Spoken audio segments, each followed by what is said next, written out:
राधे राधे दोस्तों। आज हम आपको सुनाएंगे एक माँ बेटी की कहानी।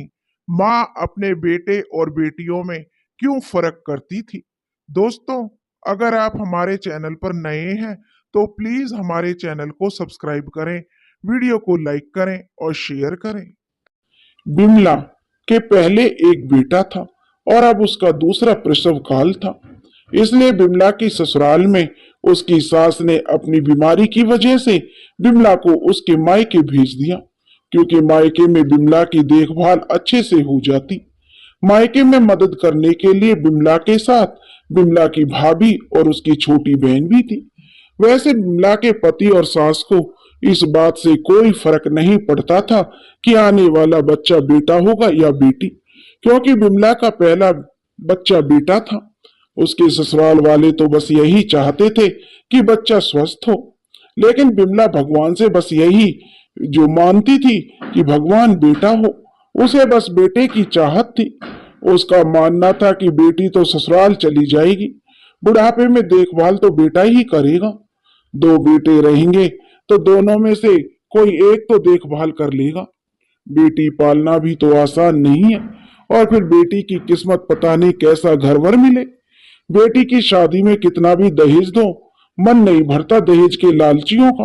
और अपना बहुत कुछ देने के बाद भी बेटी के बाप का सिर हमेशा झुका रहता है। ससुराल वालों को इस बात से कोई फर्क नहीं पड़ता कि दहेज के लिए लड़की के बाप को कर्ज लेना पड़ा है या अपना घर और खेत बेचना पड़ा है।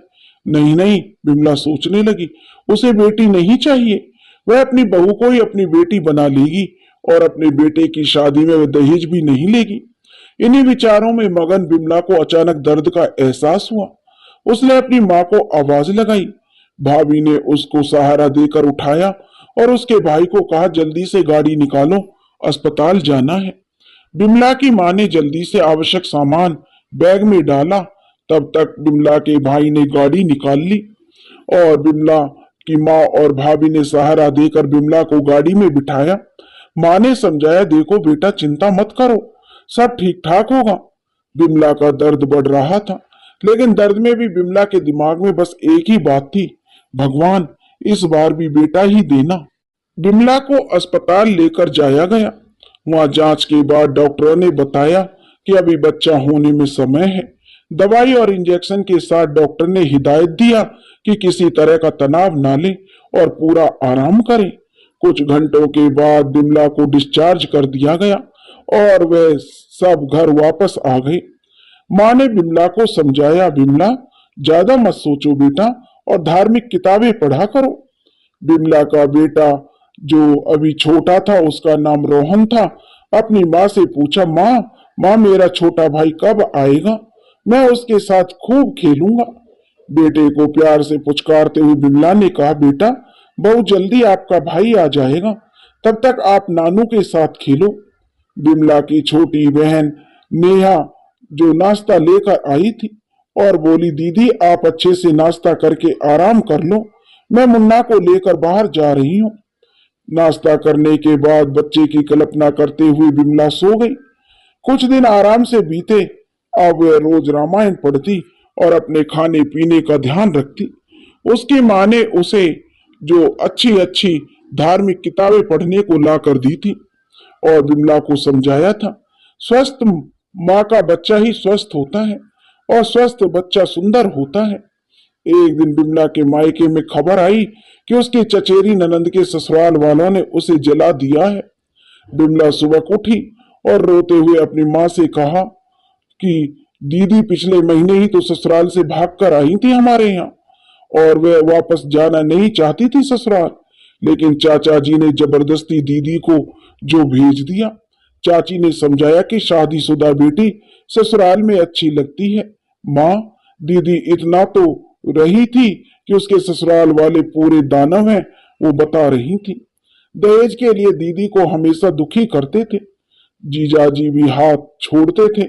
दिखाया था दीदी ने चोट के निशानों को मुझे। मुझे तो बहुत गुस्सा आया था माँ। मैंने चाची को भी कहा, मत भेजो दीदी को उनकी ससुराल और दीदी के ससुराल वालों पर पुलिस केस दर्ज कर दो, लेकिन मेरी बात किसी ने नहीं मानी। अब देखो नतीजा। बिमला को अपनी ननद के जाने का बड़ा दुख था। पूरा समय होने के कारण बिमला ससुराल नहीं जा पाई। बिमला की माँ ने अपनी बहू और बेटी को हिदायत दी कि वह बिमला का पूरा ध्यान रखें।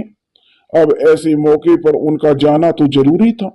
बिमला की सास की तबीयत भी खराब थी, इसलिए वह अपने पति और बेटे के साथ बिमला के ससुराल गई।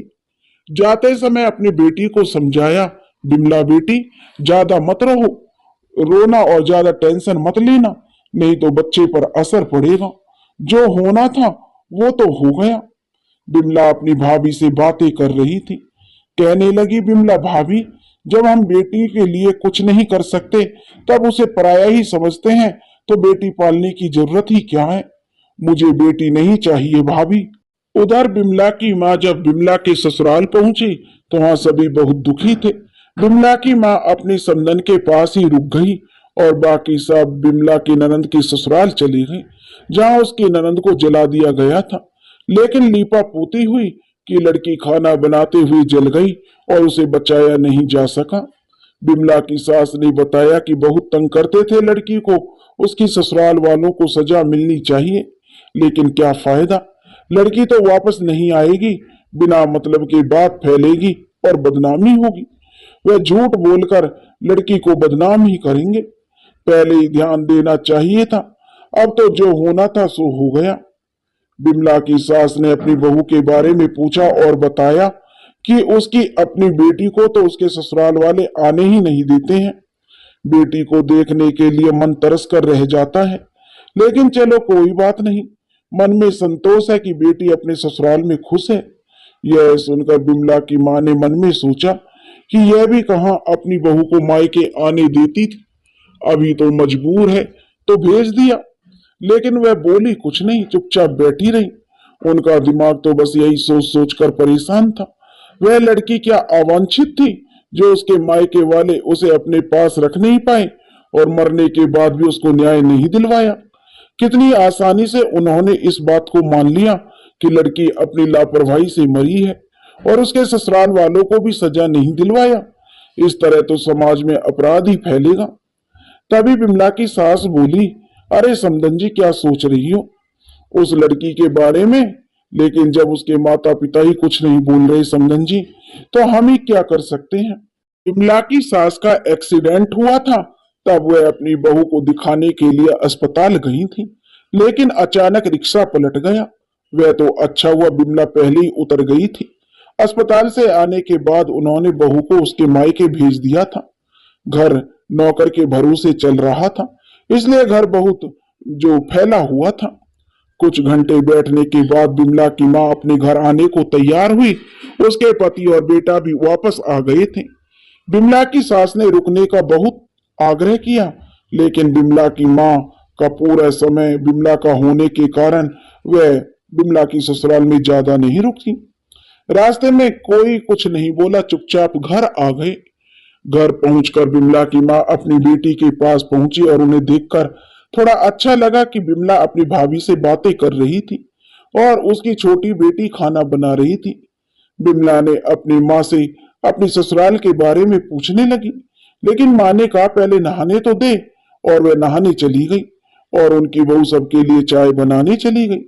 बिमला को देखकर लग रहा था कि बच्चा आजकल में ही होगा। बिमला सोच रही थी कहीं यह बच्चा अशुभ तो नहीं। बच्चे के पेट में आने के बाद ही उसकी सास बीमार हुई है और अब उसकी सहेली जो ननंद थी, सहेली के बराबर थी, वो भी मर गई। पति का बिजनेस भी घाटे में चल रहा है। नहाने धोने के बाद जब सब चाय पीने लगे तो माँ ने बिमला के सिर पर प्यार से हाथ फेरते हुए कहा, बिमला तुम्हारी सास ठीक है, तुम ज्यादा मत सोचा करो।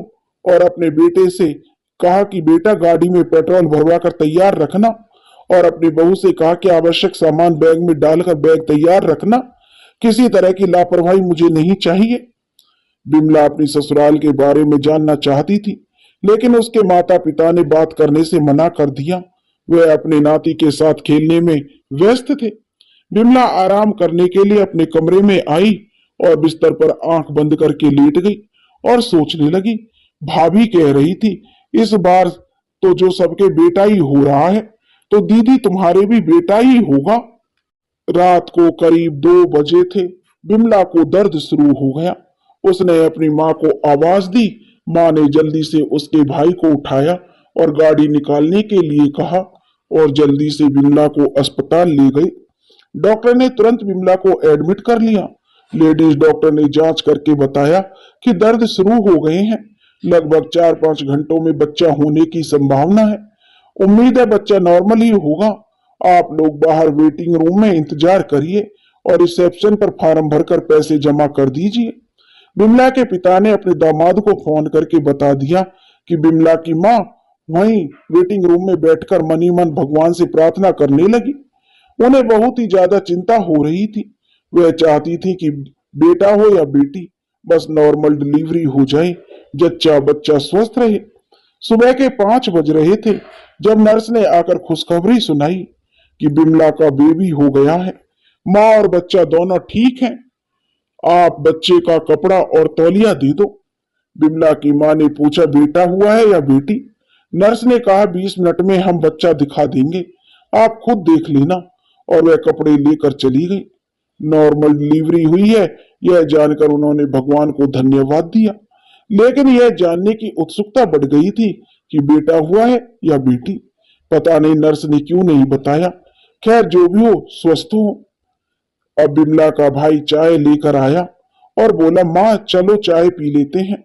माँ बोली, ठीक है बेटा, घर में फोन करके बता देना बेटा बहू को जो वो थोड़ा सा हरीरा बना कर ले आएगी और बच्चे के कपड़े भी ले आएगी।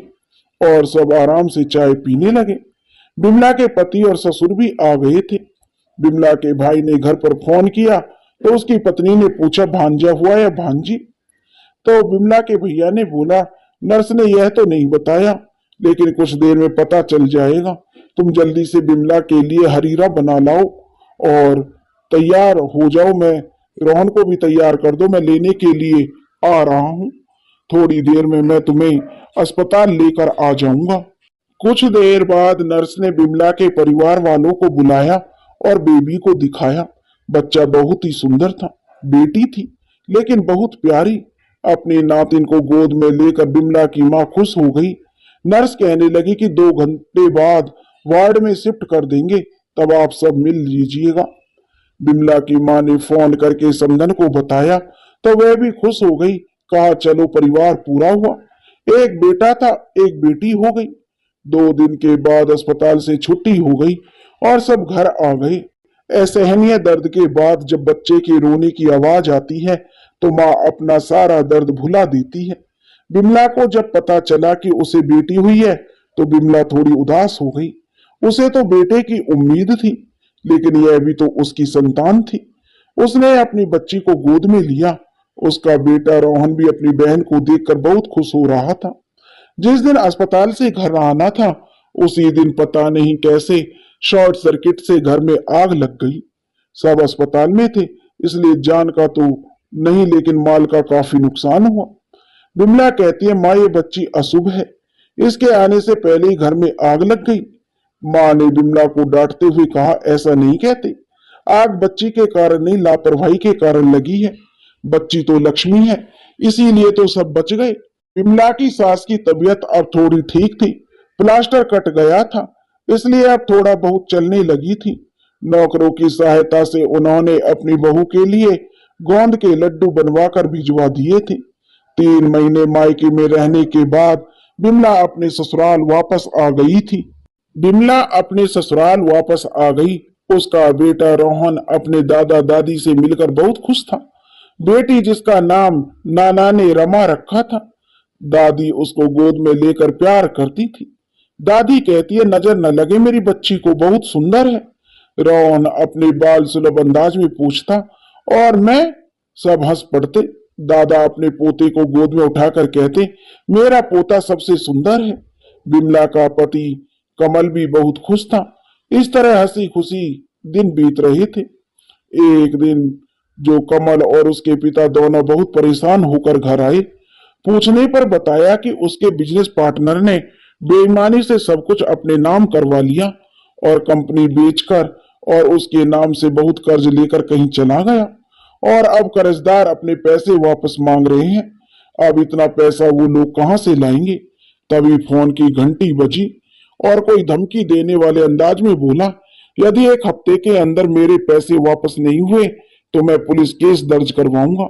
यह सुनकर कमल के पापा को अटैक आ जाता है। तुरंत सब अस्पताल ले जाते हैं, लेकिन उनको बचाया नहीं जा सका। और कुछ दिनों के बाद ही कमल की माँ भी अपने पति के पास चली गई।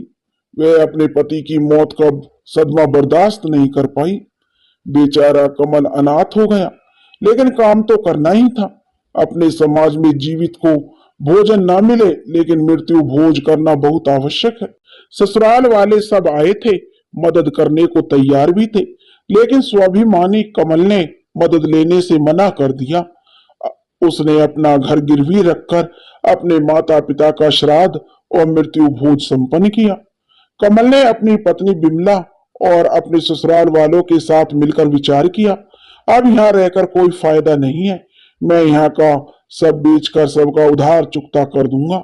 साले ने समझाया कि जीजाजी, थोड़ा ना लिया था आपने, अपने पार्टनर को ढूंढो, आपने थोड़ी ना कर्ज लिया है। कमल ने कहा, अब क्या फायदा साली साहब, गलती तो मेरी ही थी कि मैंने उस पर आंख बंद करके विश्वास किया। अब उसको सजा भगवान देंगे। माँ बाप के बाद यहाँ रहना मुश्किल है, फिर वे गुंडे टाइप के लोग हैं, अपना पैसा तो छोड़ेंगे नहीं। कहीं उन्होंने मेरे बच्चों को परेशान किया तो, और फिर अब मैं यहाँ काम भी क्या करूंगा। मैंने सोच लिया है, यहाँ का सब बेचकर सबका कर्जा चुका दूंगा और फिर हम दिल्ली चले जाते हैं।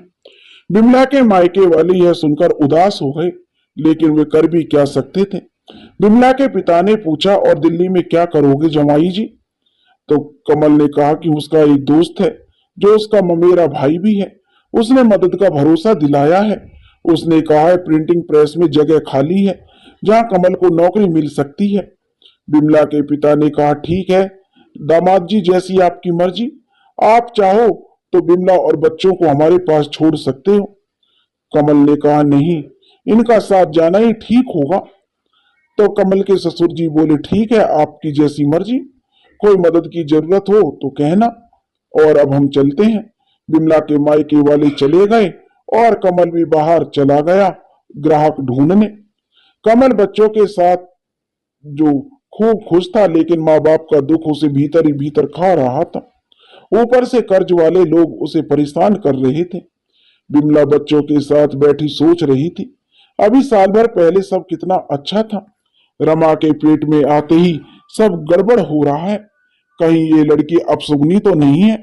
मुझे इस लड़की की जो जरूरत ही नहीं थी। लड़की तो बस पालो पोसो फिर अपने ससुराल की। ससुराल वालों की मर्जी होगी तो आने देंगे, नहीं तो नहीं। लड़की से तो मुंह लगाना बेकार है। अगले दिन कमल की जिंदगी काफी व्यवस्था भरी थी। माँ बाप के जाने का दुख था और आगे की जिंदगी भी निश्चित नहीं थी। अपना पुश्तैनी घर का भी मोह था। उसके पास 3 कमरों का पुश्तैनी घर, जिसमें एक छोटा सा आंगन भी था जहां उसका बचपन बीता था। एक और छोटा सा खेत था, लगभग 2 बीघे का। एक छोटा सा बगिया था।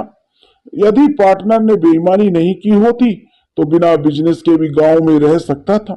वह कर्ज जो उसने लिया ही नहीं था, लेकिन उसे ही चुकाना था। फिर भोज के लिए उसने अपना घर गिरवी रख दिया था। काफी प्रयासों के बाद खेत और बगीचे से अच्छे पैसों में बिक गया। उसने कर्ज के पैसे वापस कर दिए और साहूकार से अपना घर भी छुड़वा लिया। अब उसे घर बेचने की जरूरत नहीं थी। घर बेचने की उसे खुशी थी कि घर उसका बच गया, कि उसका घर बिका नहीं, क्योंकि इंसान कहीं भी जाए वापस तो अपने घर ही आना है। अब कमल को दिल्ली जाने की तैयारी करनी थी। कमल और बिमला सभी आवश्यक सामान की पैकिंग करने लगे। आखिर गांव छोड़ने का समय आ गया था। बिमला के मायके वाले मिलने आए। बिमला की माँ बहुत उदास थी। आखिरकार माँ जो थी, अपनी बेटी को शहर भेजते हुए उसे चिंता हो रही थी। वह लगातार हिदायत दे रही थी, बच्चों को ठीक रखना, रमा पर ज्यादा ध्यान देना, वह अभी बहुत छोटी है। वे लोग स्टेशन तक छोड़ने आए। जब तक गाड़ी आंखों से ओझल नहीं हो गई, वे सब वहीं खड़े रहे। दिल्ली स्टेशन पर कमल का दोस्त अमर खड़ा था। उसने अपने घर के पास ही एक छोटा सा किराए का मकान ढूंढ रखा था। मकान छोटा था और कच्ची कॉलोनी में था, लेकिन किराया कम था। अपना सामान रखने के बाद अमर के घर वो गए। खाने का इंतजाम अमर ने कर रखा था। देर रात तक बातें होती रहीं, भविष्य की योजनाएं बनती रही। रात बहुत हो गई थी, बच्चे भी जो सो गए थे, इसलिए कमल और बिमला घर आ गई। सवेरे प्रिंटिंग प्रेस जाना था, जहां काम मिलने की उम्मीद थी। यात्रा की थकान थी, सब गहरी नींद में सो गए। कमल को प्रेस में नौकरी मिल गई। गरीब माहौल में घर अच्छे से चलने लगा। जीवन की गाड़ी रफ्तार पकड़ चुकी थी। रोहन अब 5 साल का हो गया था। उसका स्कूल में नाम लिखवा दिया गया। रमा भी साल भर की होने वाली थी। अब वो चलने लगी थी। उसके मुंह से पापा सुनकर कमल अपनी सारी थकान भूल जाता था। वैसे बिमला को यहाँ ज्यादा अच्छा नहीं लगता था, लेकिन करती भी क्या, रहना तो यहीं पर था, कमल के पास। कमल को अब दिल्ली आए हुए 2 साल हो गए थे। प्रेस की इस नौकरी में पैसे बहुत कम थे। बच्चे बड़े हो रहे थे, सो खर्चे भी बढ़ रहे थे। कमल निरंतर प्रयास में था कि अच्छी नौकरी के लिए, और एक दिन किस्मत काम कर गई। एक अच्छे संस्थान में अच्छी पोस्ट पर कमल को नौकरी मिल गई। सैलरी भी अच्छी थी। कमल बहुत खुश था। उसकी मेहनत रंग लाई थी। अब वह अच्छी जगह घर ले सकेगा। बेटे को भी प्राइवेट स्कूल में पढ़ा सकेगा। खुशी खुशी वह घर पहुंचा, अपनी पत्नी बिमला को खुशखबरी देने। लेकिन घर पहुंचकर देखता है कि बिमला बेहोश है और बच्चे रो रहे हैं। कमल जल्दी से अपने दोस्त अमर के घर बच्चों को छोड़कर आया और बिमला को डॉक्टर के पास लेकर गया। जांच कराने पर पता चला कि बिमला प्रेग्नेंट है। डॉक्टर ने ग्लूकोज चढ़ाते ही कुछ समय बाद जो बिमला को होश आ गया। दवाइयां लेकर कमल बिमला के साथ घर वापस आ गया। घर में अमर की पत्नी मीना आ चुकी थी। मीना ने खाना बनाकर बच्चों को खिला दिया था। कमल समझ ही नहीं पा रहा था कि वो क्या करे। उसका परिवार पूरा हो चुका है, लेकिन अबॉर्शन कराना तो पाप है। अब तक अमर भी आ जाता है और उसे नई नौकरी के लिए बधाई देता है। मीना चाय बनाकर सबको देती है। कमल बच्चे के बारे में बताता है तो मीना कहती है, भाई साहब, लगता है बच्चा बहुत किस्मत वाला है, तभी तो उसके आने से पहले आपको अच्छी नौकरी लग गई। अमर भी उसकी हाँ में हाँ मिलाता है। मीना कहती है, आप चिंता मत करो, और बिमला और उसके बच्चों की देखभाल मैं कर लूंगी। बिमला मन ही मन खुश होती है कि इस बार बेटा ही होगा। 2 बेटे तो होने चाहिए। बेटी तो बड़ी होकर अपने घर चली जाएगी। बुढ़ापे का सहारा तो बेटा ही बनेगा। सब समय का खेल है, अच्छा या बुरा। हम किसी को खुशकिस्मत या बदकिस्मत मान लेते हैं। यह बच्चा खुशकिस्मत था। कमल का समय अभी अच्छा चल रहा था, और जब समय अच्छा हो तो सभी बिगड़े काम बन जाते हैं। एक दिन कमल का वह पार्टनर जिसके कारण कमल को दिल्ली आना पड़ा था, वह उसके पास आया और पैर पकड़कर माफी मांगने लगा। बोला, कमल भाई, मुझे माफ कर दो, मेरी नीयत में खोट आ गया था, जिसके कारण आपको बहुत कष्ट उठाना पड़ा। कमल अपने पैर खींचते हुए कहता है कि तुम जाओ, तुम्हें यहाँ का पता किसने दिया? मैं तुम्हारी शक्ल भी देखना नहीं चाहता। तब वह कहने लगा, मुझे मालूम है भाई, लेकिन मैं आपके पैसे लौटाने आया हूँ। इस पैसों ने जो मुझे बहुत पैसे वाला तो बनाया, लेकिन मेरा घर बर्बाद हो गया। मेरी सब खुशी खत्म हो गई। बड़ी मुश्किल से आपके घर का पता लगाया। हो सके तो मुझे माफ कर दो मेरे दोस्त, कहकर पार्टनर ने पैसा कमल को दिया और चला गया। कमल ने आवाज लगाई, लेकिन वह रुका नहीं। अचानक पैसों से घर में खुशी की लहर आ गई। अब बिमला ने सुझाया कि हम गांव में खेत खरीद ले। तो वह कहने लगा, नहीं, गांव में घर है वही बहुत है। दिल्ली मेरी कर्म भूमि है, अब हमें यहीं रहना है, यहीं कुछ देखते हैं। अपने दोस्त की मदद से कमल ने एक प्लॉट खोजा, जहां खेत कटकर कॉलोनी का निर्माण हो रहा था। वहीं पर 100 गज का प्लॉट लेकर 2 कमरों का घर बनाया। बच्चे होने के बाद नए घर में जाने का विचार बना, क्योंकि यहाँ पर अमर और उसकी पत्नी का सहारा था। बिमला बहुत खुश थी। वह मानने लगी थी, यह बच्चा तो बहुत खुशकिस्मत है। इसी बच्चे की किस्मत से हमें घर मिला है, अच्छी नौकरी मिली है। बिमला अपना अच्छे से ध्यान रखने लगी। वह सोचने लगी, बच्चा स्वस्थ और सेहतमंद होने वाला चाहिए। और इधर बिमला के प्रसव का समय नजदीक आ गया था, इसलिए कमल जो बिमला और बच्चों को बिमला के मायके छोड़ आया। वैसे भी 2 साल से ज्यादा हो गए थे आए हुए, फिर यहाँ देखभाल करने वाला भी कोई नहीं था। अमर की पत्नी मीना को भी गांव जाना था, उसकी सास बीमार थी, इसलिए उसका जाना जरूरी था। गांव का खुला वातावरण बच्चों को बहुत पसंद आया। अपने नाना नानी के साथ बच्चे बहुत खुश थे। रमा को तो नानी बहुत प्यार करती थी। इस बार बिमला भी भगवान की जो भगवान ने सुन ली। बिमला को बेटा हुआ, सब खुश थे। 6 महीने के बाद कमल उसको लेने के लिए आया। परिवार में बच्चे आसानी से पल जाते हैं, माँ को कुछ पता नहीं चलता। अकेले बच्चों को संभालने में दिक्कत होती है, लेकिन जाना तो था ही। जाते जाते समय बिमला की माँ ने बिमला को समझाया, बेटी का ध्यान रखना, उसे भी बेटों की तरह प्यार करना। जिस घर में बेटी की इज्जत होती है, बेटी जिस घर में खुश रहती है, उस घर में हमेशा खुशहाली रहती है। लेकिन बिमला के दिमाग में यह बात घुसी ही नहीं। वह तो रमा को अशुभ समझती थी। सबसे विदा लेकर वे लोग अपनी कर्म भूमि दिल्ली आ गए। कमल ने किराए पर घर खाली कर दिया और अपने घर में आ गया। अपने घर में आकर बिमला ने संतोष की सांस ली। अपना घर तो अपना होता है। कमल का जीवन बहुत ही व्यस्त था, लेकिन सुखमय था। सुबह से शाम तक नौकरी और शाम को अपने बच्चों के साथ। उसे रमा बहुत पसंद थी। बेटी तो वैसे भी बाप की लाडली होती है। शनिवार और रविवार को कमल प्रिंटिंग प्रेस में जाता था। वहां के मालिक से उसकी दोस्ती हो गई थी। कमल वहां पर प्रूफ रीडिंग का काम करता था। इससे कुछ अतिरिक्त आमदनी हो जाती थी। समय बीतता गया। रोहन अच्छे प्राइवेट स्कूल में पढ़ने लगा, लेकिन बिमला ने रमा का नाम सरकारी स्कूल में लिखवाया। कमल ने विरोध किया, लेकिन बिमला ने उसकी बात नहीं सुनी।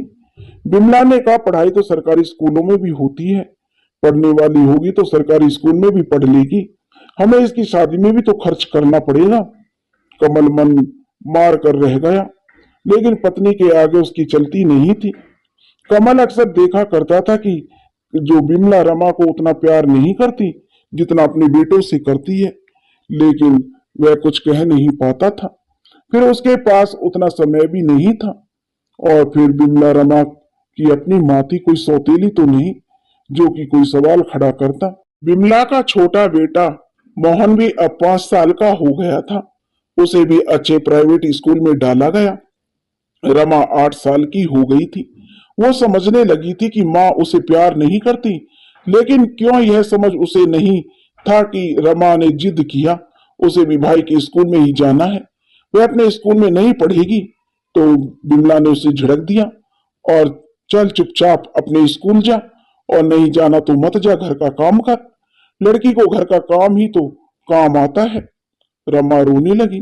कमल ने रमा को गोद में उठाया और बिमला से कहा, तुम हमेशा रमा को ही क्यों डांटती हो? जब 2 बेटे प्राइवेट स्कूल में पढ़ सकते हैं तो तीसरा क्यों नहीं? इस बात पर दोनों में लड़ाई हो जाती। बिमला रमा को मनहूस बोलती तो कमल को गुस्सा आ जाता। वह चिल्ला उठा, कितनी बार कहा है तुम्हारी समझ में कुछ नहीं आता? सब लिखा होता है, संजोग होता है, कोई मनहूस नहीं होता। खबरदार जो आज के बाद मेरी बेटी को कुछ कहा। माँ बाप को लड़ते देख मासूम रमा सहम जाती और अपने पापा से लिपटकर बोलती, पापा माँ को मत डांटो, मैं माँ से सभी माँ की सारी बातें मान लूंगी, आप लोग लड़ो मत, मैं अपने स्कूल चली जाती हूँ। और वह भी बहुत अच्छा कहकर कमल अपनी बेबसी को छुपाते हुए कहता, हाँ बेटा, स्कूल सबसे अच्छा ही होता है, बस मन लगाकर पढ़ाई करनी चाहिए। रमा स्कूल चली जाती। कमल भी बिना खाए पिए ऑफिस के लिए निकल जाता। बिमला सोचती है, आज रमा के कारण कमल उस पर गुस्सा हुआ है और बिना खाए ही चला गया। सच में ये लड़की तो मनहूस है। मैं तो बेटी चाहती ही नहीं थी, यह तो अवांछित बेटी है, और यह बेटी मेरे लिए सही नहीं है। मुझे यह बेटी नहीं चाहिए थी। बिमला दिल की बुरी नहीं थी, बस कम पढ़ी लिखी थी। उसके जमाने में, खासकर गांव में, लड़कियों को ज्यादा पढ़ाने का रिवाज नहीं था। लड़कियों का कार्य क्षेत्र घर में ही था। जो लड़की घर के कार्य में होशियार हो वह समझदार मानी जाती थी। सपने देखने की उम्र में तो उनकी शादी हो जाती थी। फिर घर गृहस्थी, बाल बच्चे, बस यही उनकी दुनिया होती थी। ससुराल ही उनका घर। शादी के बाद मायके में केवल एक मेहमान की तरह ही जा पाती थी, वह भी ससुराल वालों की मर्जी से। बाप की संपत्ति पर बेटी का कोई अधिकार नहीं था। मायके वाले अपनी खुशी से जो दें वही बहुत था। बिमला समझने की कोशिश ही नहीं कर रही थी कि अब पहले वाला जमाना नहीं रहा, और वह अब गांव में नहीं शहर में रहती है। अब तो गांव में भी लड़कियों को पढ़ाया जाने लगा है। लड़कियों की शिक्षा भी बहुत जरूरी है। लड़की भी पढ़ लिख कर अपने माता पिता का नाम रोशन कर सकती है। लड़की भी सपने देख रही थी, आसमान की ऊंचाइयों को छू रही हैं। समाज में ऐसी कुरीतियां फैली हुई हैं, विशेष रूप से दहेज का दानव लड़कियों की शिक्षा के साथ ही खत्म होगा। लेकिन बिमला कुछ समझने को तैयार नहीं थी। उसके दिमाग में तो बस यही बैठा हुआ था, बेटी तो पराई अमानत है, बुढ़ापे का सहारा तो बस बेटा ही है। कमल के डांटने से नाराज बिमला काफी देर तक बस ही बैठी ही रही।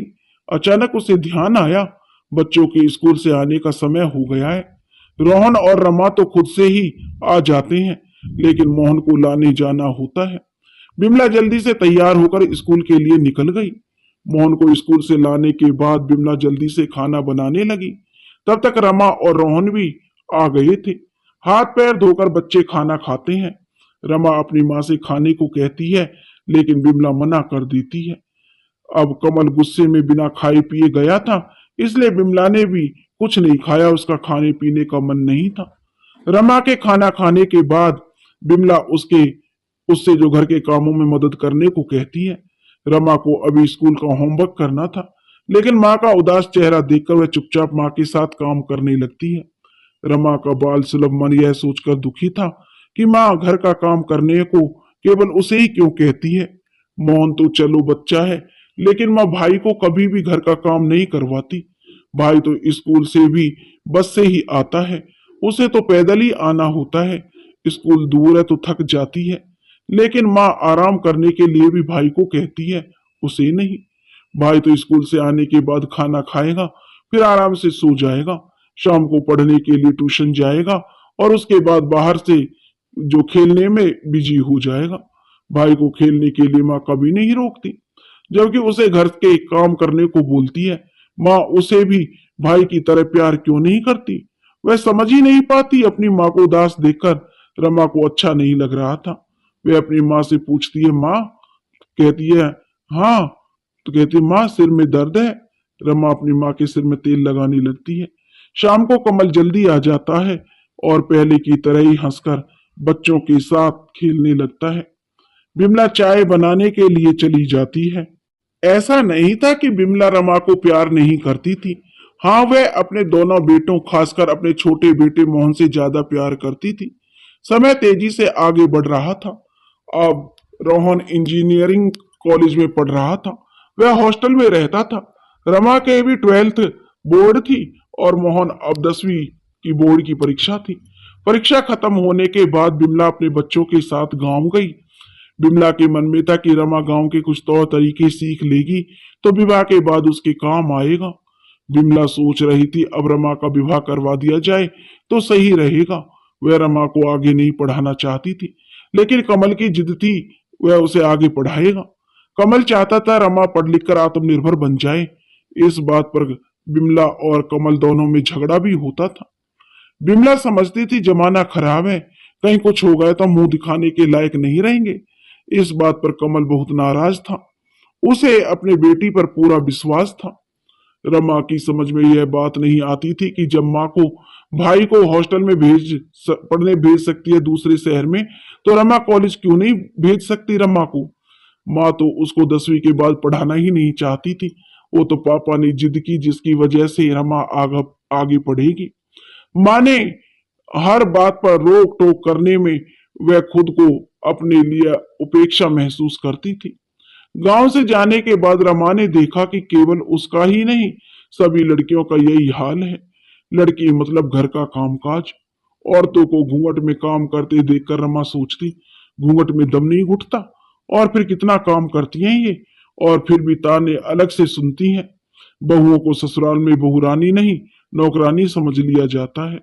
गांव के हिसाब से रमा भी विवाह लायक हो गई थी। उसके लिए रिश्ते सुझाए जाने लगे। जब कमल से पूछा गया तो उसने साफ मना कर दिया। बिमला दिल्ली वापस आ गई। बच्चों के रिजल्ट भी आ गए थे।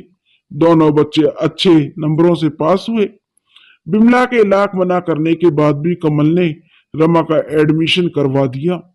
सब कुछ ठीक ठाक चल रहा था, लेकिन एक दिन रोहन गुस्से में घर पहुंचा और उसने अपनी माँ से कहा कि रमा का किसी लड़के के साथ चक्कर है। उसने अपनी आंखों से देखा है। वह रमा को खींचते हुए घर लाई और रमा ने मना किया कि नहीं भाई, मेरा किसी से कोई चक्कर नहीं है, मैं किसी से कोई बात नहीं करती, मैं उसे ठीक से जानती भी नहीं। लेकिन रमा की कोई बात सुनी नहीं गई। हुआ यह था कि रईस बाप का लड़का गगन, जो कॉलेज केवल मस्ती के लिए ही आता था, उसने रमा से दोस्ती करनी चाहिए, लेकिन रमा ने मना कर दिया तो उसे बहुत बुरा लगा।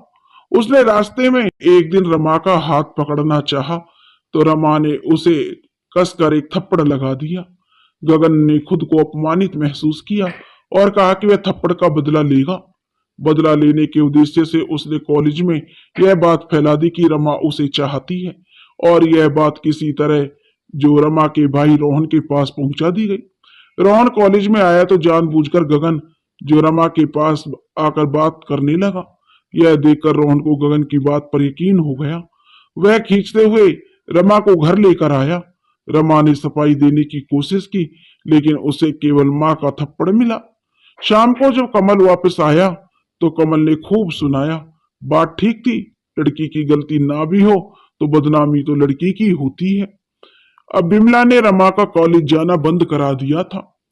कमल ने कहा कि उसे अपनी बेटी पर पूरा भरोसा है, लेकिन बात अगर पढ़ने की है तो पढ़ाई पत्राचार से भी हो सकती है। रमा मान गई और पत्राचार से पढ़ने के लिए बिमला को कोई भी दिक्कत नहीं थी। हालांकि कमल का मन कह रहा था इस तरह चुप रहना ठीक नहीं हुआ। इस तरह तो उस लड़के का हौसला और बढ़ेगा, दूसरी लड़कियों को भी परेशान करेगा। लेकिन कमल चुप रहा क्योंकि अपने घर की शांति उसके लिए ज्यादा जरूरी थी। अब रमा पत्राचार के माध्यम से अपनी पढ़ाई जारी रखती है और बिमला रमा की शादी के बारे में कई लोगों से बातें करती है। कुछ दिनों के बाद मीना, जो रमा के लिए एक रिश्ते के बारे में उसकी माँ बिमला को बताती है। लड़का दूसरे शहर में अकाउंटेंट की नौकरी कर रहा था। लड़के के पिता भी अच्छे पद से रिटायर हैं। अच्छा घर है, गांव में भी काफी जमीन है। बाकी लड़के के बारे में तुम पता कर लेना। बिमला खुश हो जाती है और शादी की बात आगे चलती है। लड़का जिसका नाम गगन, उसकी माँ गायत्री ने रमा को एक पार्टी में देखा था। सलवार सूट पहने, नजरें झुकाए, सुंदर मासूम सी रमा उन्हें अपने बेटे गगन के लिए एक ही नजर में पसंद आ गई थी। गगन थोड़ा बिगड़ गया था। वह पीने लगा था और किसी लड़की के साथ रिलेशनशिप में रह रहा था। खैर यह बात तो छुपाने वाली थी। रमा का रिश्ता आते ही उन्होंने तुरंत हाँ कह दिया। उन्हें उम्मीद थी कि शादी के बाद गगन सुधर जाएगा। तुरंत सगाई की तारीख पक्की कर दी गई। कमल अभी शादी के लिए तैयार नहीं था। वह चाहता था रमा कम से कम ग्रेजुएशन कर ले और फिर कोई कोर्स कर ले जिससे वह आत्मनिर्भर बन सके। लेकिन बिमला ने जिद पकड़ ली और बिमला का कहना था कि ऐसे रिश्ते बार बार नहीं आते। लड़के की तरफ से कोई दहेज की मांग भी नहीं है। उन्हें केवल 2 जोड़ी कपड़े में लड़की चाहिए। लड़का नौकरी भी करता है और लड़के का बाप भी समर्थ है। रिश्ता खुद चलकर आया है, आप मना मत करो। कमल मना नहीं कर सका और शादी के लिए हाँ कह दिया। कमल ने रमा से पूछा, लेकिन रमा ने सिर झुकाकर कहा जैसी आपकी मर्जी, और अपने घर में वह घुटन महसूस करने लगी थी। गायत्री देवी ने झटपट सगाई की तारीख तय कर दी। कमल लड़का देखना चाहता था, लेकिन गायत्री देवी ने कहा कि सगाई में लड़का आएगा तब देख लेना। सगाई हो गई। कमल को लड़का पसंद आया। 2 दिन बाद ही शादी की तारीख पक्की हो गई और शादी भी हो गई। सब कुछ इतनी जल्दी में हुआ कि कमल को लड़के के बारे में जानकारी लेने का मौका नहीं मिला। केवल लड़के के बाप की हैसियत देखकर वह विवाह हो गया। तारों की छांव में विदाई थी। कमल खुश भी था और दुखी भी। खुश इसलिए था कि लड़की की शादी अच्छे घर में हो गई। अब रमा को अपनी माँ की उपेक्षा का सामना नहीं करना पड़ेगा। दुखी भी था यह सोचकर पता नहीं ससुराल वालों का स्वभाव कैसा होगा। कमल को इस बात की चिंता थी कि वह लड़के के बारे में ठीक से पता नहीं लगा पाया। अपनी बेटी को ना पढ़ा पाने का अफसोस भी था कमल को। कमल के आंसू रुक नहीं रहे थे। कमल को रोता देखकर सभी के आंसू आ गए। समधी ने समझाया, आप चिंता मत कीजिए, हम रमा को अपनी बेटी बनाकर ले जा रहे हैं, उसे किसी तरह की कोई दिक्कत नहीं होने देंगे। रो तो बिमला भी रही थी, आखिर माँ थी। रमा अपने पापा से लिपट कर रो रही थी। आखिरकार विदाई हुई और रमा अपने ससुराल आ गई। रमा के ससुराल का घर काफी बड़ा था। रमा की सास ने अपनी बहू का स्वागत बड़े उत्साह से किया था। सभी रीति रिवाज पूरे होने के बाद मुंह दिखाई की रस्म पूरी हुई थी। रमा बहुत सुंदर थी। सबने गायत्री जी को सुंदर बहू लाने के लिए बधाई दी थी। किसी ने पूछा कि दहेज में बहू क्या क्या लेकर आई है। लड़की तो ढंग का कोई गहना भी नहीं लाई। गायत्री देवी ने कहा, चांद सी बहू मिली है, और क्या दहेज चाहिए। गहने तो मैं तब बनवा नहीं पाई थी, अब बनवा दूंगी। वैसे मेरी बहू को किसी गहने की जरूरत नहीं है, उसके संस्कार ही जो इसके गहने हैं। अपनी सास की बात सुनकर रमा का मन बहुत खुश हुआ। उसकी नजर में अपनी सास की इज्जत बढ़ गई थी। रमा की आंखों में अब सपने तैरने लगे थे। दिन भर जो आंखों ने देखा था सपना, दिन भर में वो रात को एक ही झटके में चूर चूर हो गया था। जब गगन ने कहा कि उसने यह शादी केवल अपने परिवार के दबाव में की है, वह किसी और लड़की से प्यार करता है और उसी से शादी करना चाहता है, रमा चाहे तो तलाक ले सकती है, कहकर वह तकिया लेकर सोफे पर सोने चला गया। अपनी किस्मत के बारे में सोचकर रमा पूरी रात रोती रही। वह तलाक भी नहीं ले सकती थी। उसे अपनी माँ का स्वभाव पता था, उलाहने दे देकर जीना हराम कर देगी। अब रमा को अपने पापा पर भी गुस्सा आ रहा था। पापा इतने ज्यादा लापरवाह कैसे हो सकते हैं। बोझ समझकर विदा कर दिया। लड़के के बारे में जानकारी लेने की कोशिश भी नहीं की। आंसुओं में पूरी रात बीत गई। सवेरे होने पर गायत्री ने जब बहू को मुंह देखा तो सब समझ गई। अब उसे इस बात का दुख हुआ कि उन्होंने बात छुपाकर रमा की जिंदगी बर्बाद कर दी। वह रमा से माफी मांगती रही। रमा ने अपनी सास के गले लिपटकर जो वह खूब रोई और कहा, माँ जी, मेरी किस्मत में यही लिखा था। गायत्री ने समझाया कि तुम चिंता मत करो बेटी, सब ठीक हो जाएगा। रमा की सास ने कहा, तुम्हारी आज पहली रसोई है, लेकिन तुम आराम करो, मैं खाना बना लेती हूँ, तुम बस परोस देना। तो उधर जो रमा कहती है, माँ मैं खाना बना लूंगी, बस आप मुझे बता दीजिए क्या बनाना है। रमा की सास कहती है, जो तुझे पसंद हो बहू वही बना लेना, कुछ मीठा भी बनाना। पाक कला में माहिर रमा के हाथ का खाना खाकर सब बहुत खुश हुए। रमा की सास ने बहू को नेक में सोने का हार दिया। इतनी योग्य बहू पाकर गायत्री जी बहुत खुश थी।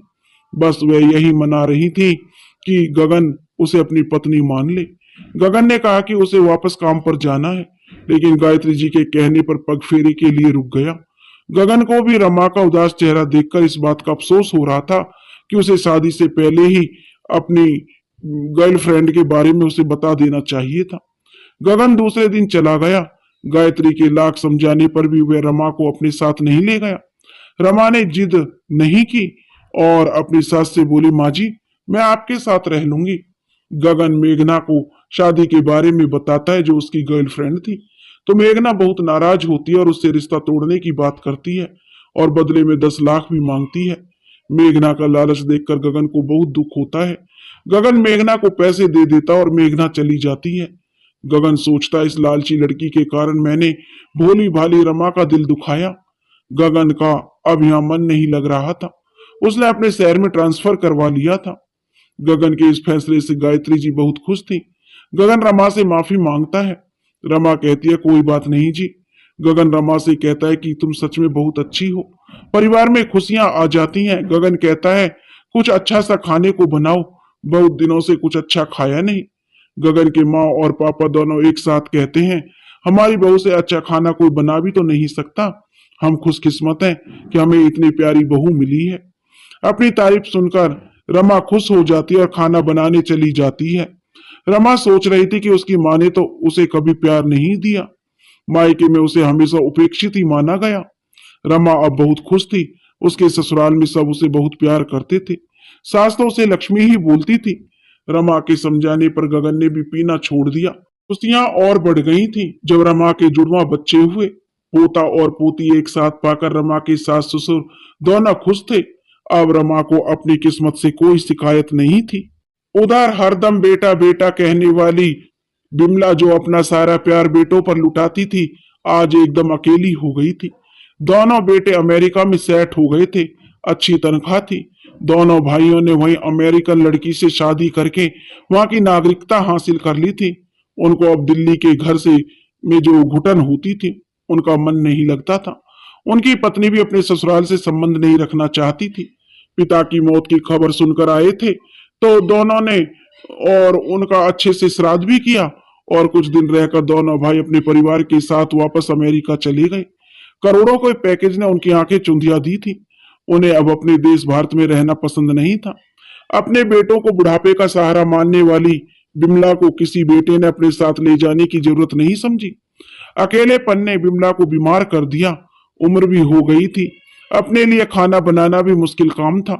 पैसों की तो कमी नहीं थी, दोनों बेटे भेजते थे और फिर पेंशन भी मिल जाती थी। लेकिन एक समय के बाद पैसों की नहीं, बच्चों की जरूरत होती है और बिमला के बच्चों के पास समय नहीं था। वे दोनों भाई माँ को अपने साथ रखना भी नहीं चाहते थे। वे दोनों अपने अपने परिवारों के साथ खुश थे। परिवार में माँ भी होती है, यह बात वो भूल चुके थे। बिमला ने बेटी को तो संतान माना ही नहीं था, फिर किस मुंह से वह रमा को आने को बोलती। यदि रमा की किस्मत और स्वभाव अच्छा नहीं होता तो उसकी जिंदगी तो बिगड़ गई होती। वह तो किस्मत अच्छी थी कि गगन बदल गया था। बिमला बुखार में तड़प रही थी। कोई पानी देने वाला भी नहीं था। तभी दरवाजे पर दस्तक हुई। किसी तरह बिमला ने दरवाजा खोला तो देखा रमा और उसके ससुराल वाले आए थे। समदन ने कहा, बहन जी, हम आपको लेने आए हैं, आप अकेले नहीं रहेंगी। बिमला कुछ कहती इससे पहले रमा ने कहा, माँ, मैं भी तो आपकी ही बेटी हूँ, आप मुझे पराया क्यों समझती हो। गायत्री जी ने जो बिमला को समझाया, अब वह जमाना नहीं है जब बेटी के रहना गलत घर रहना गलत मानते थे। अब बेटा और बेटी दोनों बराबर हैं, बल्कि बेटी खास है। बिमला को आज अपनी गलती का एहसास हो रहा था। वह रमा के गले लगकर रोना चाहती थी और रोने लगी। बोली, बेटी मुझे माफ कर दो, मैंने हमेशा से तुझे अपनाया नहीं, हमेशा से तुझे बोझ समझा, अवांछित समझा। मैं हमेशा यही सोचती थी कि बुढ़ापे का सहारा तो बेटा होते हैं, लेकिन मेरे बुढ़ापे का सहारा तो मेरी बेटी बनी है। गायत्री हंसकर बोली, आपका नहीं, मेरी भी बेटी है ये। दो दो माँ का प्यार पाकर रमा मुस्कुरा उठी और अपनी माँ को अपने साथ ले जाने की तैयारी करने लगी।